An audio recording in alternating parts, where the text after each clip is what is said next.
Bonjour et bienvenue sur la chaîne. Je vous retrouve aujourd'hui pour parler de mes petites lectures. Voici le petit tas à voir. On a des romans et on a de la BD. Donc on va commencer tout de suite.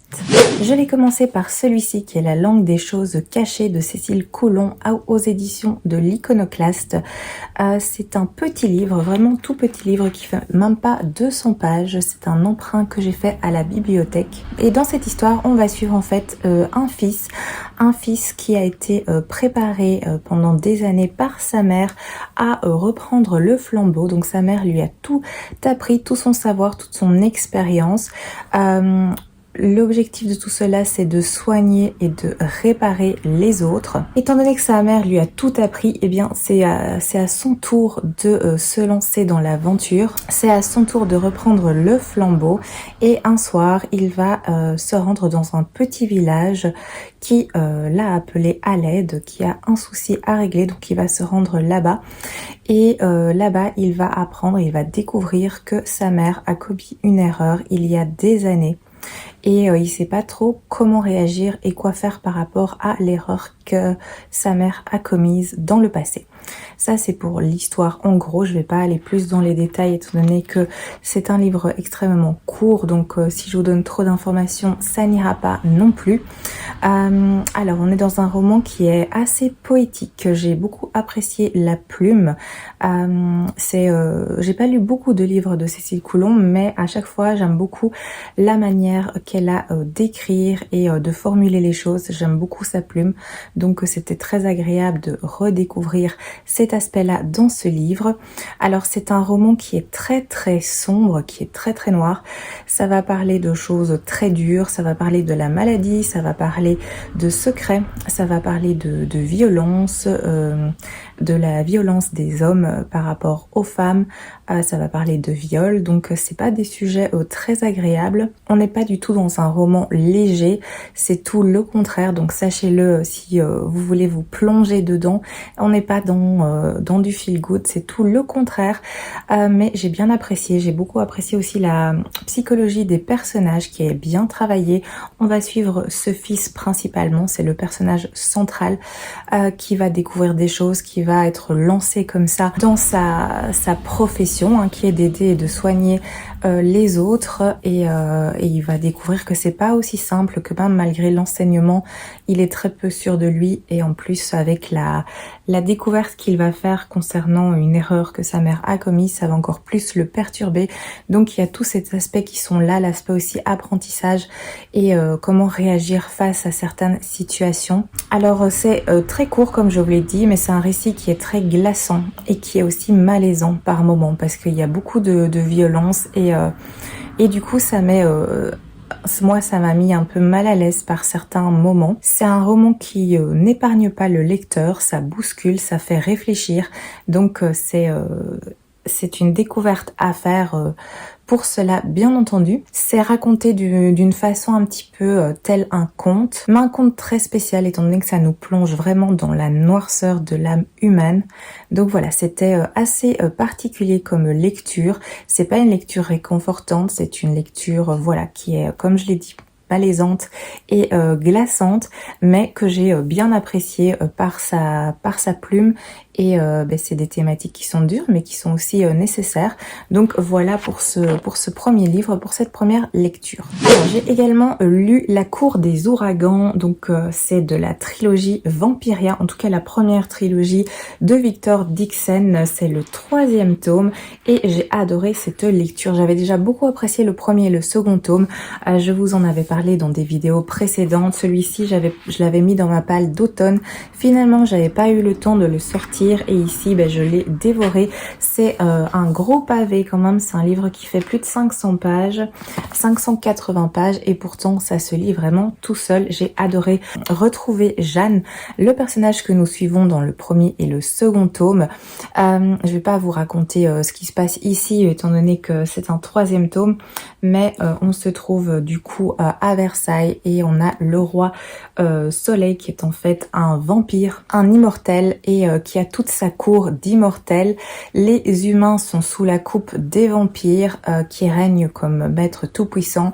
Ils ont une dîme à rendre, à savoir que c'est chaque mois, je pense, on prélève du sang à ces humains, donc qui ce sang va servir à nourrir tous les immortels. C'est pas très agréable d'être un humain à cette époque. On vit un petit peu dans la peur et il y a un groupe qui se rebelle, qui fomente une révolte. Évidemment, ils sont traqués par les immortels et là-dedans, on va suivre Jeanne, dont la famille a été décimée justement par les vampires et elle va décider de se venger et pour cela, elle va réussir à intégrer une école qui en fait va former les jeunes nobles avant leur rentrée à la cour. Donc elle arrive à se faire passer pour une noble, je vous dis pas comment, et elle intègre cette école. Son objectif, c'est évidemment de se rapprocher du roi Soleil pour atteindre sa vengeance et il va se passer plein de choses. Donc ça, c'est en gros pour le petit résumé pour que vous voyez un petit peu de quoi ça parle. Et ce troisième tome était vraiment très bien. J'ai beaucoup apprécié. Alors ici, on est dans une ambiance de piraterie, donc c'est original. Le premier tome, on était à Versailles. Dans le second tome, on se retrouve à Paris, dans les catacombes. Et ici, eh bien, on est en pleine mer, sur un bateau un peu pirate. Moi, ça m'a rappelé un peu des airs de Pirates des Caraïbes, avec un bateau maudit qui parcourt l'océan avec son capitaine torturé, très particulier aussi. Ça faisait un petit peu ambiance Pirates des Caraïbes, j'ai beaucoup apprécié. On va avoir beaucoup de rebondissements comme d'habitude. C'était prenant, c'était haletant, c'était addictif. Je l'ai dévoré très rapidement parce que c'était vraiment top. J'ai adoré retrouver Jeanne et tous les autres personnages qui l'entourent. Ouais, il y a vraiment beaucoup de choses. Je peux pas trop vous en dire pour pas vous dévoiler d'informations si vous n'avez pas encore commencé cette saga. Mais en tout cas, moi, j'ai adoré ce troisième tome qui clôture la première trilogie. La suite continue. Je pense qu'à la fin, ils mettent à chaque fois... voilà. Donc ici, le premier cycle est terminé et il y a le second cycle qui vient de commencer avec le tombeau des immortels. Là, c'est Vampiria America. Donc, je suppose que ça va se passer en Amérique. Alors, ça aborde plein de thématiques qui sont super intéressantes. Ici, ça va parler aussi de l'esclavage, notamment. Mais c'est vraiment très intéressant et enfin, je vous le recommande. Si vous n'avez pas encore testé Vampiria, ben, c'est franchement une très bonne lecture et ça permet de passer un très bon moment. En tout cas, moi, je suis contente d'avoir terminé ce premier cycle. J'ai le tombeau des immortels dans ma palle. Je vais peut-être un peu attendre que le second tome sorte pour pas après être frustrée de pas avoir la suite. Est-ce qu'il y a une date qui indique quand est-ce que la suite sortira? Alors, le livre 2 va apparaître en 2024, donc c'est pour cette année-ci, et le livre 3 en 2025. Donc voilà, je sais pas encore trop, soit j'attends un peu plus que l'année 2024 soit entamée pour commencer le premier tome et ensuite enchaîner sur le deuxième, et alors le troisième en 2025, c'est possible, ou alors j'attends 2025 et je lis les trois. Je sais pas encore, nous verrons bien, l'avenir nous le dira, mais en tout cas voilà, très chouette lecture, je recommande. Moi j'ai adoré, si vous aimez un peu l'ambiance piraterie, ce troisième tome vous plaira beaucoup. Par contre, il faut démarrer dans l'ordre, évidemment. On peut pas se lancer dans celui-ci. C'est une suite et pour comprendre, il faut absolument les lire dans l'ordre. Alors, j'ai également fini la lecture de celui-ci qui est l'encyclopédie féerique d'Emily Wilde de Heather Fawcett aux éditions Sabran, d'aucune branche de Saxus. Le livre est vraiment très beau. On a des petits reflets au niveau de l'écriture et des petits champignons. À l'intérieur, eh bien, on a ceci. Et il est comme ça, sans la jaquette. C'est vraiment très beau, avec des reflets. À l'arrière, on a un livre ouvert. Et la jaquette à l'intérieur, elle se présente comme ça. C'est assez simple, mais très élégant et très joli. Donc déjà, très beau livre vu de l'extérieur. Alors, au niveau du récit, du petit résumé, On va suivre Emily Wilde, qui est une universitaire qui est experte dans son domaine, à savoir la dryadologie. Donc c'est l'étude des créatures surnaturelles, des fées et ce genre de choses. Emily travaille sur une encyclopédie féerique qui est vraiment inédite. Ce sera la première encyclopédie disponible dans ce domaine. Donc elle est très prise par son travail, par ce travail de faire une encyclopédie bien complète et bien fournie. Elle va donc partir dans un village nordique pour y étudier les recluses qui sont des fées les plus rares au monde apparemment. Donc ce serait vraiment une avancée importante si elle arrive à les étudier et à les inclure dans son encyclopédie. C'est ça son objectif, c'est ça sa mission. Donc Emily va arriver dans un petit village retiré qui se trouve en pleine nature. C'est un village assez petit où tous les habitants se connaissent de manière générale et qui sont assez méfiants par rapport aux étrangers et qui ont leurs us et coutumes. Emily, face à ça, elle est un petit peu démunie parce que c'est pas la personne la plus sociable du monde. Elle a toujours été plus centrée sur les études et le travail universitaire que sur se faire des amis et avoir des relations de manière générale. Donc elle arrive là-bas et le début est un petit peu compliqué, c'est un petit peu chaotique, mais elle va avoir la mauvaise surprise de voir débarquer un de ses collègues et rivales, à savoir le professeur Wendell. Ça va être un peu compliqué pour elle parce que c'est cet homme qui est son rival à l'université, lui a beaucoup de facilité à lier des contacts et à obtenir ce qu'il veut. Il a un caractère qui lui convient pas beaucoup. Bref, ils ont pas beaucoup d'atomes crochus et il va arriver pour soi-disant lui filer un coup de main. Et donc, on va voir ces deux personnages qui vont se mettre à la recherche des recluses. Et en plus de cela, eh bien, Emily va constater que ces fées extrêmement rares sont plus dangereuses que ce qu'elle ne pensait. Donc voilà, ça c'est pour le résumé. Je vais pas aller plus loin non plus.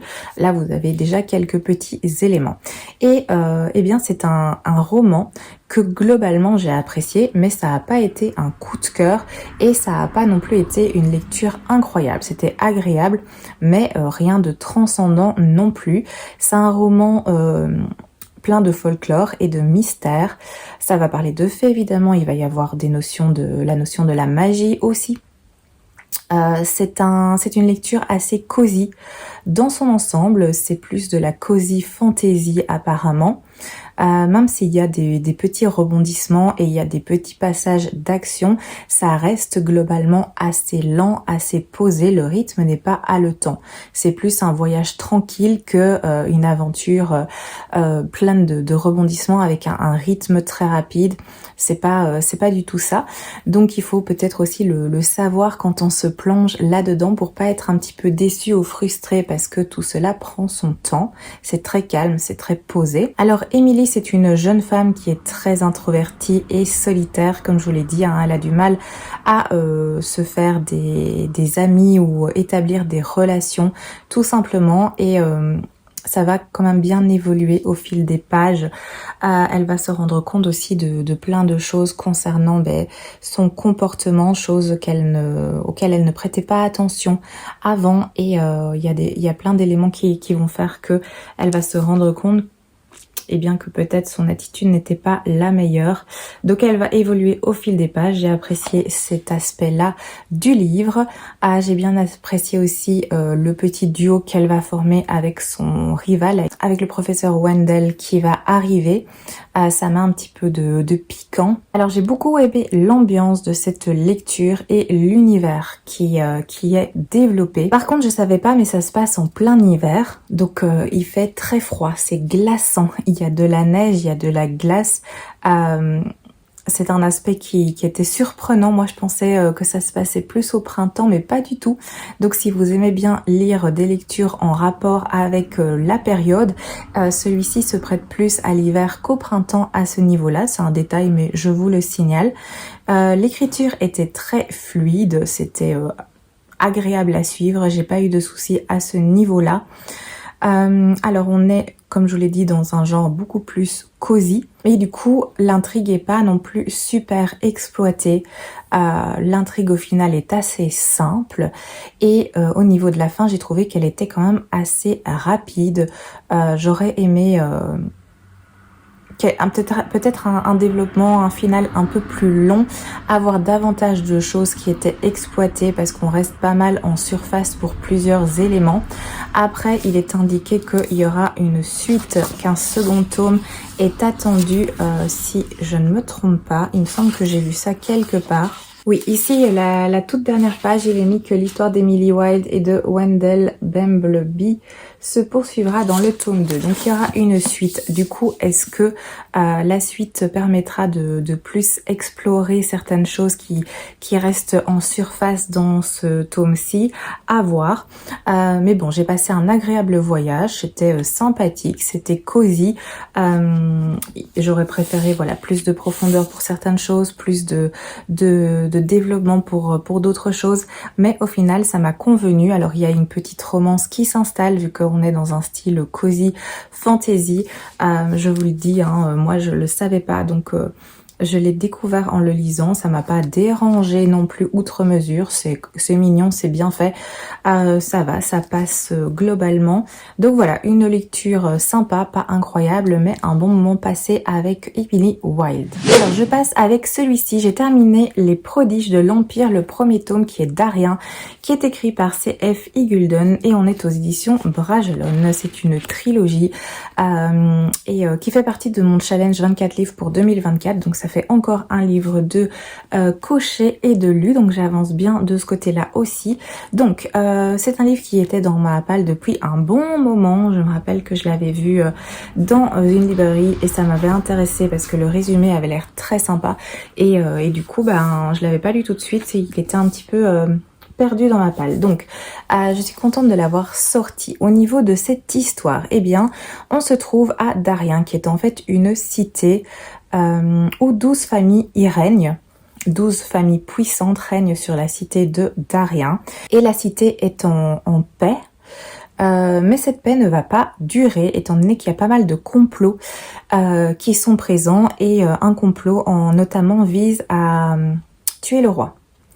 Donc évidemment la paix ne va pas être préservée très longtemps étant donné qu'on tente d'assassiner le roi et dans cet univers un petit peu légèrement chaotique, en tout cas au début et ensuite très chaotique au fur et à mesure qu'on avance dans la lecture, on va suivre plusieurs personnages.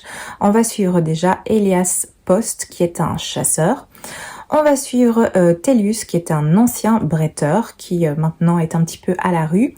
On va suivre Arthur qui est un garçon étonnant, je vous dis pas en quoi, mais un personnage très étonnant. On a aussi Dow Trifod qui est un voleur, un arnaqueur. On a Vic Deeds qui est un tireur d'élite, un genre de mercenaire.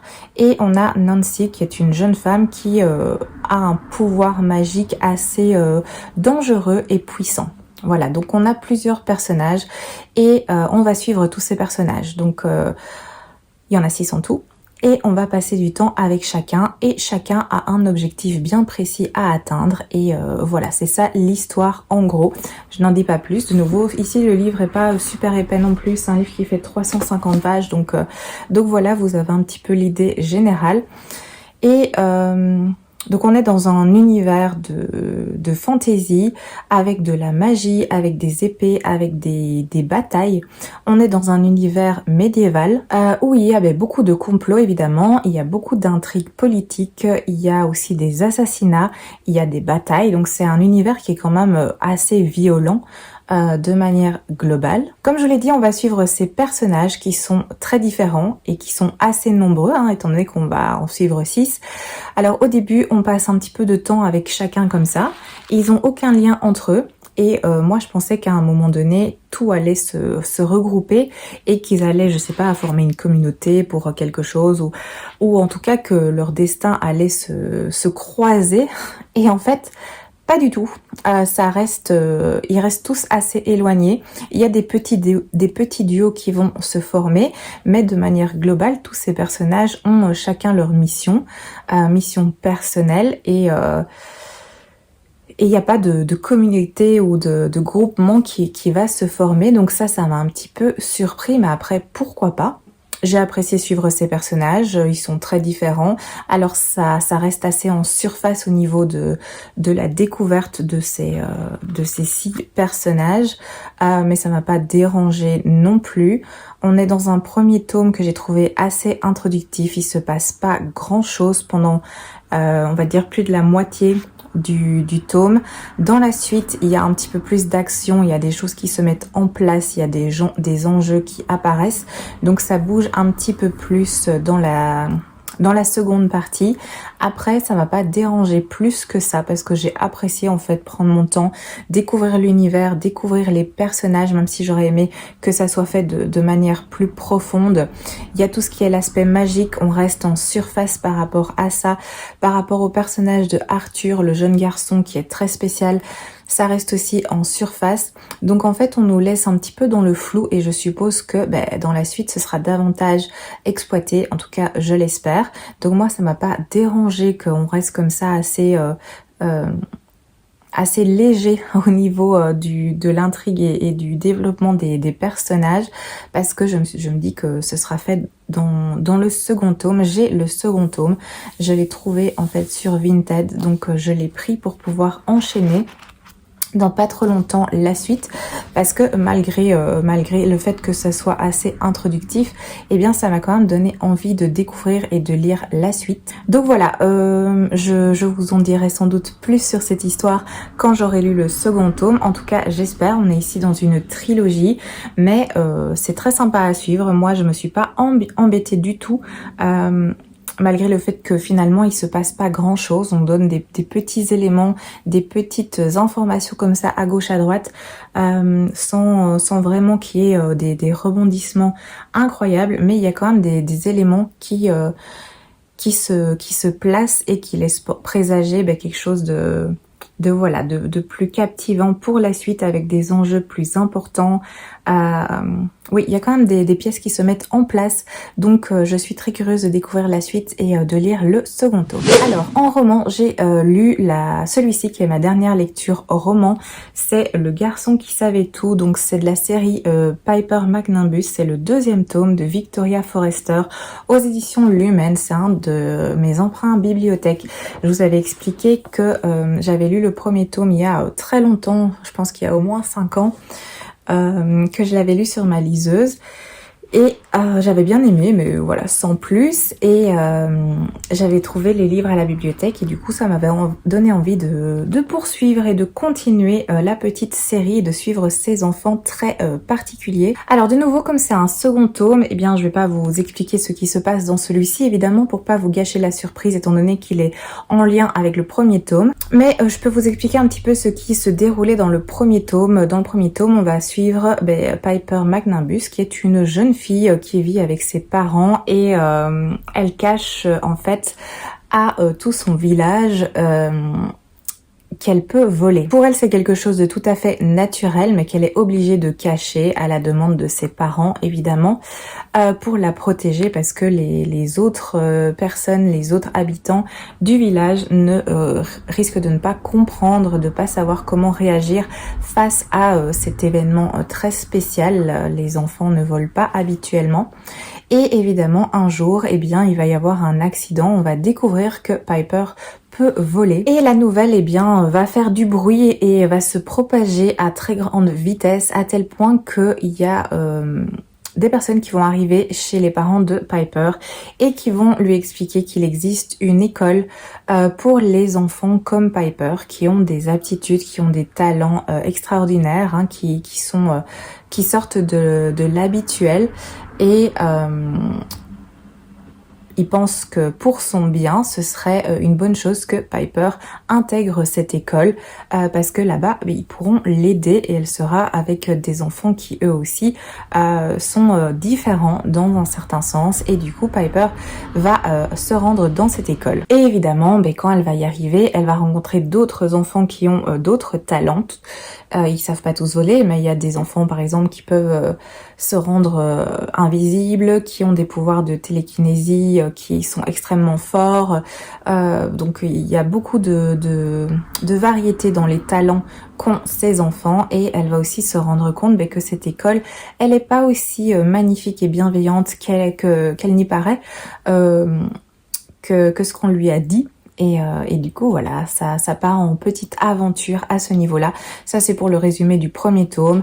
Et ici on s'enfonce un petit peu plus dans l'histoire. Il y a d'autres enjeux qui arrivent. C'est une suite par rapport au premier tome. Après moi je vous ai dit, j'ai lu le premier tome il y a vraiment très longtemps, il y a des années, et j'ai pas été perdue. Donc après c'est de la jeunesse, donc on n'est pas spécialement perdu en relisant, en continuant et en lisant la suite. Moi j'ai très vite compris. Il y avait peut-être certains personnages où je me disais tiens c'est qui encore. Après on nous explique assez bien qui est quoi, donc on se retrouve facilement dans cette histoire. Moi j'ai pas du tout été perdue à ce niveau là, donc très bon plan. Et c'était agréable à suivre, c'est de la lecture jeunesse, donc ça se lit bien, c'est fluide, c'est agréable, c'est assez léger, mais c'est ce qu'on attend d'une lecture jeunesse, c'est quand même bien fait. Le seul truc c'est que j'ai trouvé que la première moitié il se passait pas non plus énormément de choses, que l'action est plus présente dans la seconde partie où là il se passe beaucoup plus de choses. J'avoue que je me suis un petit peu quand même ennuyée dans la première partie, j'avais moins envie d'y revenir parce que c'était assez lent et que voilà ça prenait trop son temps. Mais la seconde partie rattrape bien cette première partie un peu plate. En tout cas moi c'est ce que moi j'ai ressenti. Et voilà, c'était agréable à suivre. Ça casse pas trois pattes à un canard, mais c'est agréable. Il y a des belles valeurs, des notions d'amitié, de loyauté, d'aide, d'entraide, de courage, d'aller au-delà de ses peurs, de vaincre ses peurs et ses craintes. Ces jeunes enfants sont très liés. Ils sont très attachés l'un à l'autre malgré les dangers qui les entourent. Donc voilà, c'est bien fait, c'est touchant, c'est mignon, c'est agréable à lire. Donc il y a encore un tome, je pense que c'est une trilogie. Je sais pas si je continuerai parce que j'aime bien mais sans plus.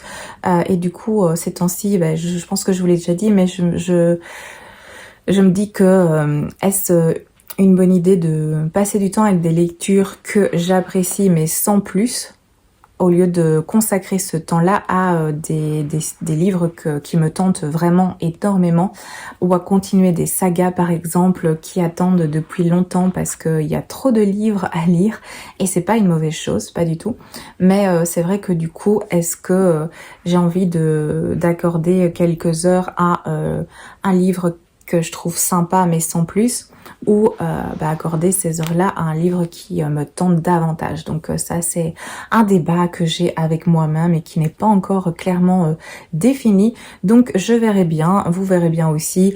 Si un jour je vous fais un petit point retour de bibliothèque et que vous voyez que le tome 3 a été sélectionné, c'est que malgré tout je me serais décidée à continuer et à poursuivre les aventures de Piper McNimbus. Mais sinon voilà, c'est une petite lecture jeunesse très sympa. Je pense que ça plaira beaucoup aussi à un public jeunesse, à des jeunes enfants, parce que c'est assez prenant. Il y a de la magie, il y a dans le sens où il y a des personnages qui ont des pouvoirs, il y a pas mal d'aventures, il y a des méchants qui les recherchent. Donc voilà, c'est fun et bien fait, c'est assez original dans le concept. Donc franchement ça peut plaire si vous avez des enfants chez vous. Je pense que ça pourrait tout à fait les convaincre et beaucoup leur plaire. Donc voilà pour celui-là.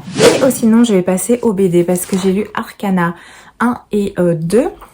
Donc le premier et le second tome, c'est aux éditions Dracou et c'est fait par Serena Blasco. Alors au niveau des dessins, c'est un style particulier, c'est très coloré et c'est comme ceci.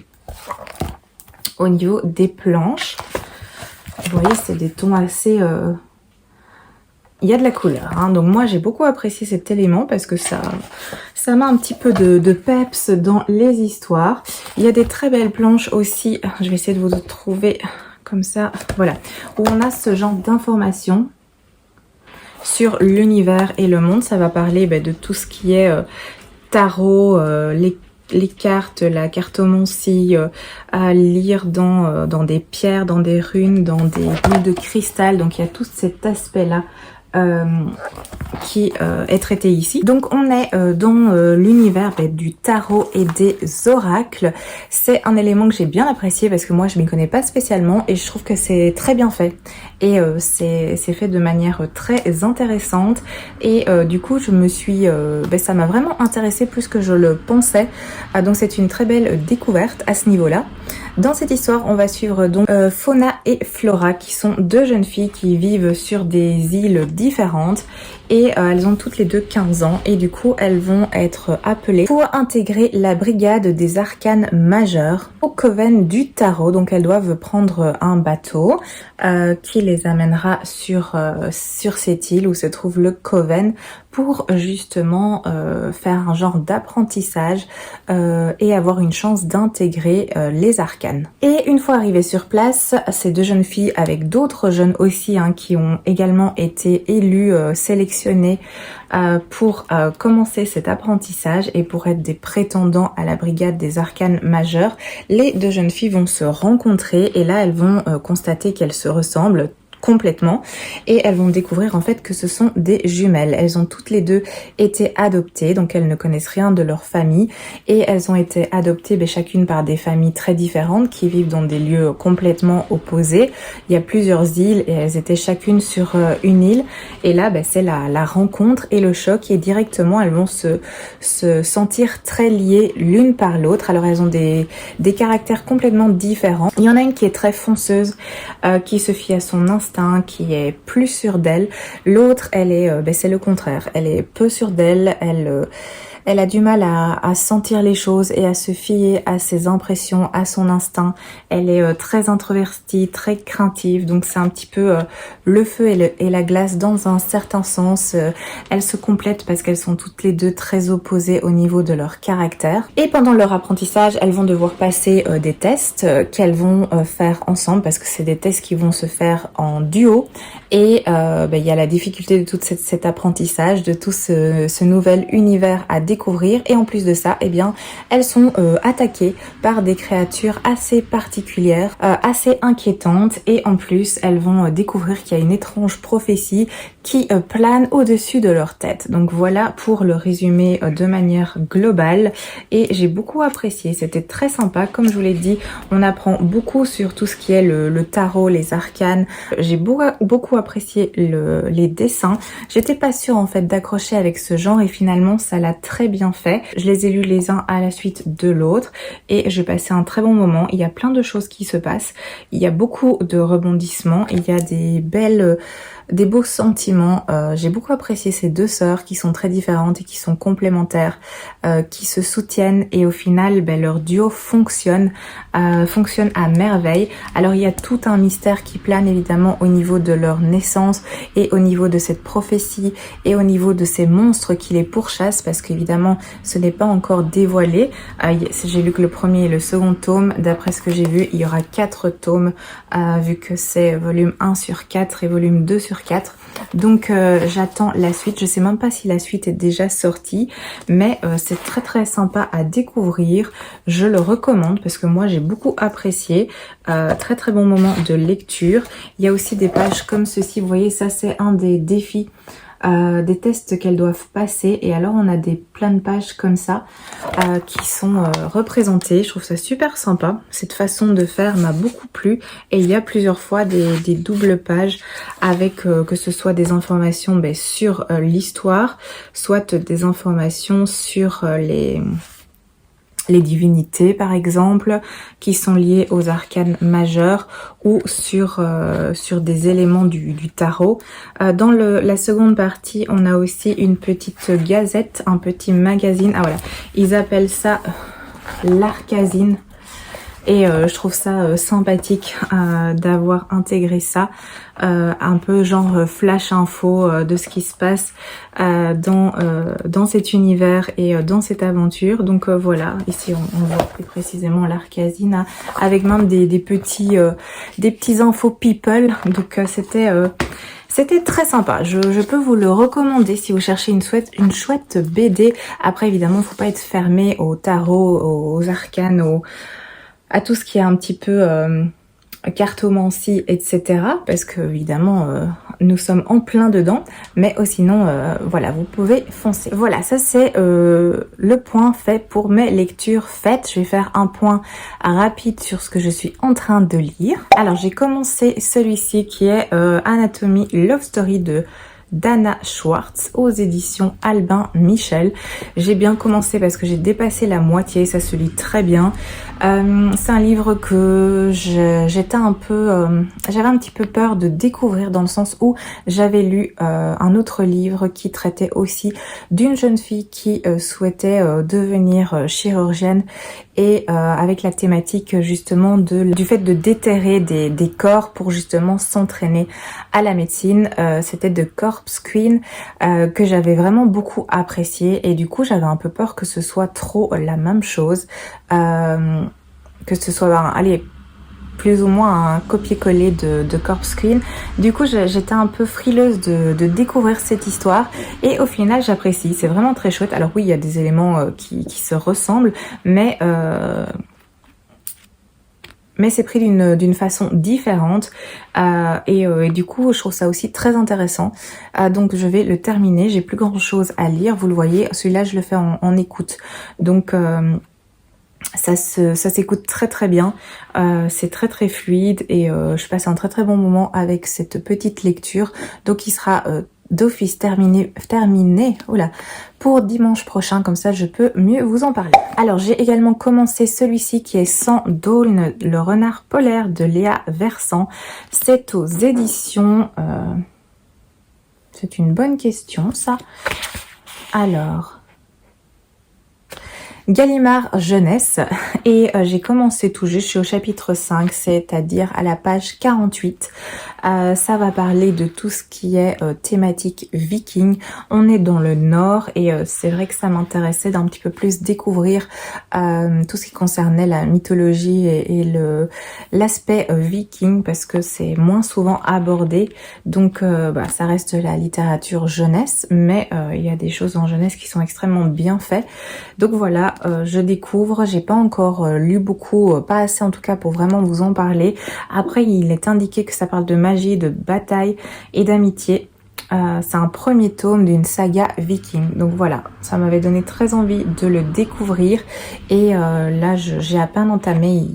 Il se passe pas encore grand chose, donc je vais le poursuivre, j'essaierai de le terminer pour dimanche prochain, comme ça je pourrai vous en parler. Alors je suis toujours dans Une douce odeur de pluie de Jojo Moyes aux éditions Hauteville, mais j'ai pas plus avancé que la semaine passée, je suis toujours au chapitre 1, donc il faudrait que j'avance dans celui-là. Je suis toujours dans Quelqu'un ment, qui est un thriller psychologique aux éditions L'Oiseau Noir de Sandra J. Paul. Je suis à la page 53 au chapitre 5, donc celui-ci aussi c'est prévu que je l'avance, surtout que c'est très addictif et très fluide à lire. J'ai commencé celui-ci qui est L'Ascension d'une héritière de Chloé C. Penaranda aux éditions de Saxus. Je suis au chapitre 3, je viens juste de le commencer, c'est une sortie récente des éditions de Saxus. Je suis à la page 34, donc celui-là aussi c'est prévu que je l'avance davantage pour pouvoir vous en parler. Je vais peut-être essayer même de le terminer, à voir ce que je peux faire d'ici dimanche prochain. Il y a bien sûr celui-là qui est aussi en cours, Murmure de l'océan de Ophélie Duchemin. J'ai avancé, je suis à la page 123, donc c'est au chapitre 10 et j'aime vraiment beaucoup pour l'instant. C'est une revisite de La Petite Sirène, la suite de Rose éternelle. Et ensuite il y a Fil d'or qui concernera Réponse, personnage de Réponse. Il faut les lire dans l'ordre, c'est mieux parce qu'on retrouve des personnages. Par exemple ici il y a déjà le personnage de Réponse qui apparaît, si j'ai bien compris le truc et l'astuce. Donc pour la bonne compréhension il faut le faire dans l'ordre.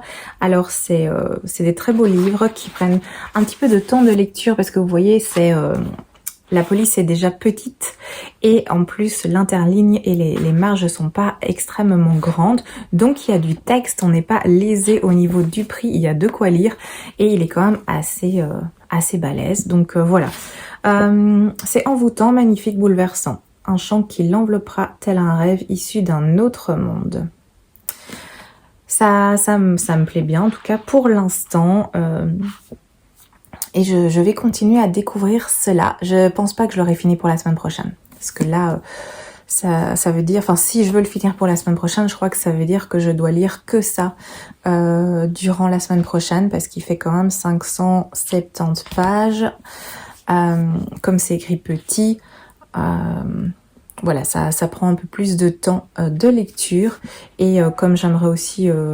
avancer sur d'autres de mes lectures, du coup je pense pas que je l'aurai fini, mais je me dis que en tout cas pouvoir lire la moitié de celui-ci pour la semaine prochaine, ça doit être dans le domaine du possible, mais bon, j'avance à mon rythme. Et sinon je suis toujours dans ma lecture de Les Jeux sont faits, là je suis à plus ou moins 60%, j'avance bien, et celui-là aussi je pense que je vais me fixer comme objectif de le terminer pour dimanche prochain, comme ça ce sera un livre qui sortira de mes lectures en cours.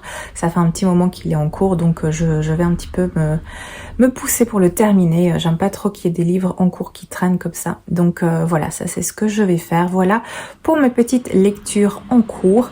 Je vais vous laisser là. Je n'ai pas d'autre chose à vous dire à ce niveau-là.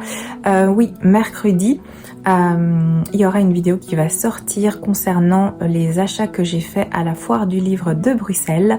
C'est une vidéo qui m'a été demandée. J'avais l'intention de le faire, mais le fait qu'on m'ait posé la question, ben, ça me double motive à la sortir. Donc voilà, n'hésitez pas à aller jeter un œil. J'ai fait donc achat foire du livre et également j'ai eu la chance d'avoir des petits cadeaux livresques qui m'ont été faits également. Donc j'ai combiné les deux. Comme ça, vous avez les dernières entrées livresques dans ma palle. J'espère que ça vous plaira. Donc comme ça, voilà, vous le savez déjà. Et c'est tout pour aujourd'hui. Je vais vous laisser là. Je vous remercie évidemment d'avoir regardé la vidéo. J'espère qu'elle vous aura plu. N'hésitez pas, comme d'habitude, à me laisser des petits commentaires, qu'on puisse un petit peu papoter. N'hésitez pas à me dire les lectures que vous êtes en train de faire. Comme ça, moi, je me mets des post-it et je note tout ça dans ma wishlist quand quelque chose m'intéresse. Et du coup c'est pas une bonne idée pour ma wishlist, mais c'est toujours agréable d'avoir des petites découvertes livresques à faire, donc n'hésitez pas à passer un excellent dimanche. Je vous dis à très bientôt pour une prochaine vidéo.